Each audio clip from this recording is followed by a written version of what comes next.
And you're right. Eventually, it's going to get to a crisis point, a tipping point. Like I said earlier, when the matrix finally cracks, they're going to come along with a new solution. The new solution is going to be draconian control because it's all governments have ever done. It's all they know how to do. And unless we get enough people understanding the truth and the light, unless we get enough people understanding the reality of the chessboard, we're in trouble. Because when they come along and say, we're going to have a new judicial system with AI and this, we need people to sit and say, wait, the old judicial system was corrupt. How do we ensure the new one isn't?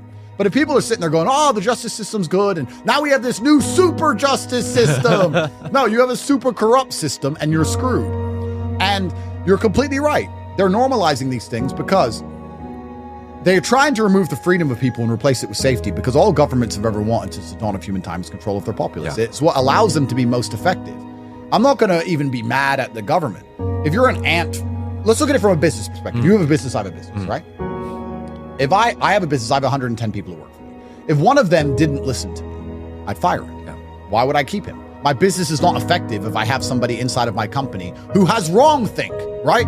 They think wrong. I believe certain ideas. This is my company. And we have this one person here who disagrees with everything I say. That's annoying. I want him to go. That's fair and everybody would agree with me. Well, now you have to understand why the government hates us. The government wants everyone to comply and obey and do as it says and as it wants so it can run the government how it sees fit. I disagree with that. I am the bad employee. Yeah. I am the person who is annoying to them, especially someone like us, because we have a voice. Not only are we bad employees, we inspire other employees to be bad. Now everyone's listening to us going, wait, he has a point. I don't like this company anymore. I don't like how it runs. That's unfair. That's unjust. Then they want to fire us. You can't fire us. So you have to put us in jail or teach us a lesson or sue us or take our money or slander us with the media machine. They have to punish us somehow. It's as simple as that, because a government is sitting there as a business, which is how it should be run. They're corrupt to the core, but a government is sitting there saying, how do we run our government as effectively as possible? Well, we want robots. We don't want humans with too much individual liberty and too much individual ideas and too much freedom. No, we want robots who comply so we can be effective. And that's why they're going to come along, and any new system they build is going to have that in mind. They want draconian control over all of us. And if you don't understand that, then you're an idiot. They make new laws every day. I've never seen them take one away. Yeah.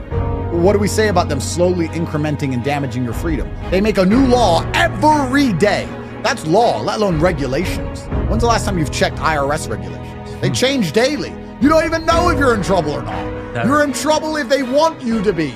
Everyone at home is in trouble if they want you to be. You can't even keep up with how fast this garbage changes. So they're constantly stealing your freedom from you little by little, incrementally, because they're trying to make robots of us all. And it's scary. Your ability to speak freely is directly correlated with your insignificance. Because if you get too loud as the bad employee, and because living a normal life means you break laws, they come along and they screw you.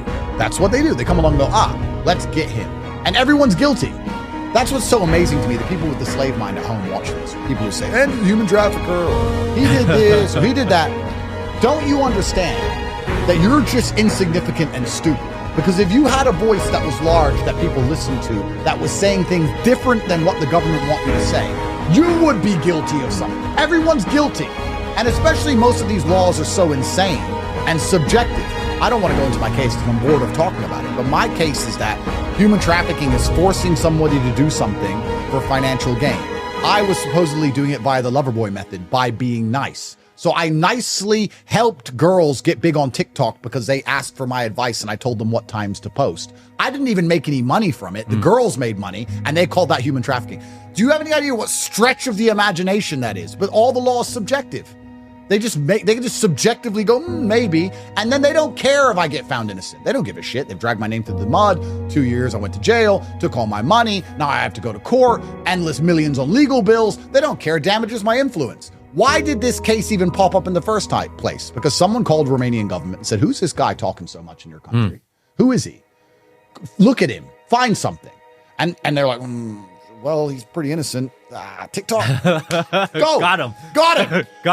And that's in Romania. It's worse in America. Like you said, 20 federal laws. Yeah. They got Roger Ver, the Bitcoin guy. I don't even know about this. He was big on Bitcoin. He was annoying them. They got him, they raided his house or something to do with Bitcoin, ended up busting him, ATF, for moving fireworks across state lines because he bought fireworks for his kids in another state. He did 4 years in jail or something ridiculous. If they want to get you, they're going to get you. So you're living under this system the judicial system, fair justice for all. But as soon as you annoy anyone and they say your name to a prosecutor, you're going to jail. And now they're going to make a new justice system for your safety.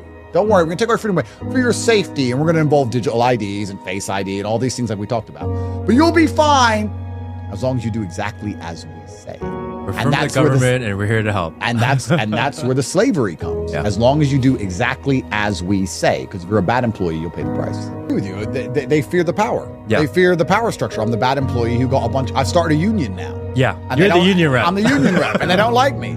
I think in life, if you're going to be non-emotional about things, which I try my best to be, I enjoy being emotional on purpose. I will decide to be emotional in certain situations and make them more pleasurable. If I'm with my kids, I decide to be emotional, but I can turn it off, and I look at things hyper-logically.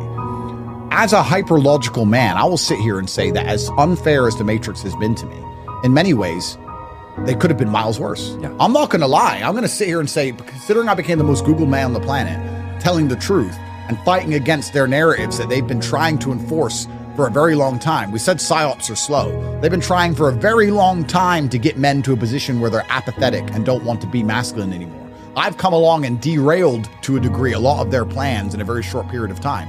I've undone years of work in a few short months. I'm surprised I'm alive. I'm not going to lie to you. Right now, they could have got rid of me much easier. So they've actually been... No headphones. They've actually been pretty soft on me, considering what they could have done to me. But certainly they fear centralized power structures. And when I was in jail, I got a letter from somebody saying he was organizing a huge protest. I think it was in America. And he said he wants to put a huge protest together, and he's already got 25,000 people signed up, etc. And I said, no, don't do that, because I feel like I'm already on the verge of becoming a national security threat. Once people start getting in together in huge groups and rioting in my name, I'm toast. Oh, that's it. It's over, bro. Yeah. Once you're a national security threat, I mean, to give you an example, my host nation, UK, hates me the most. Members of parliament stand up in parliament complaining about how the fact I'm still on the internet and they can't get rid of me, and they passed the internet safety bill and I'm still there. And these are members of parliament, the most important people in the country and the most important building in the country, talking about how I have to go.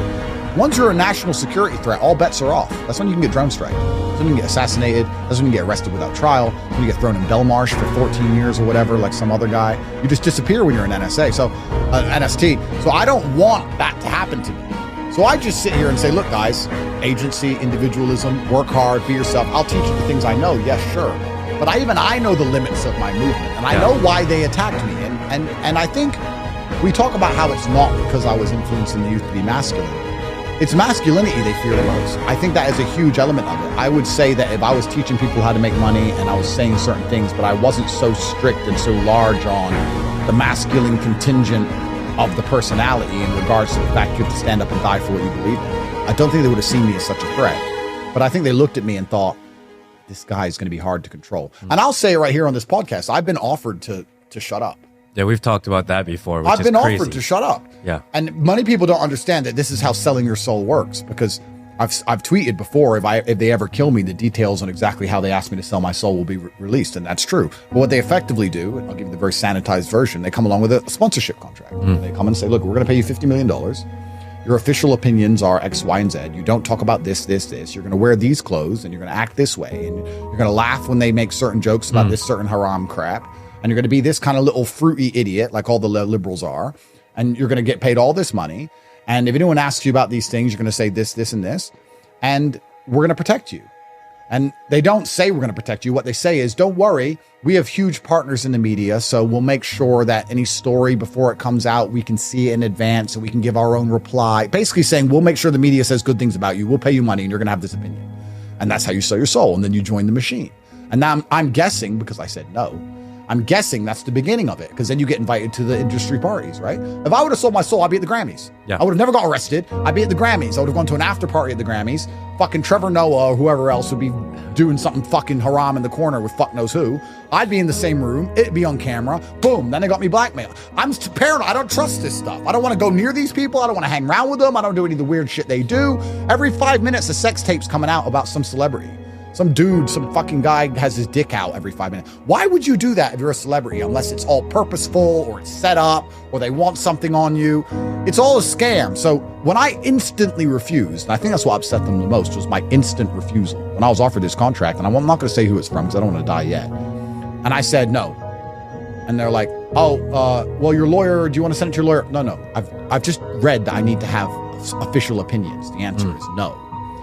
It was only a few months after that I ended up in a jail cell. I knew it was going to happen. They looked at me and go, this is a big guy with a lot of influence. There's a lot of people who listen to him. Let's use him as a tool to purport the ideas we want the people to believe. He refused. All right, teach him a lesson.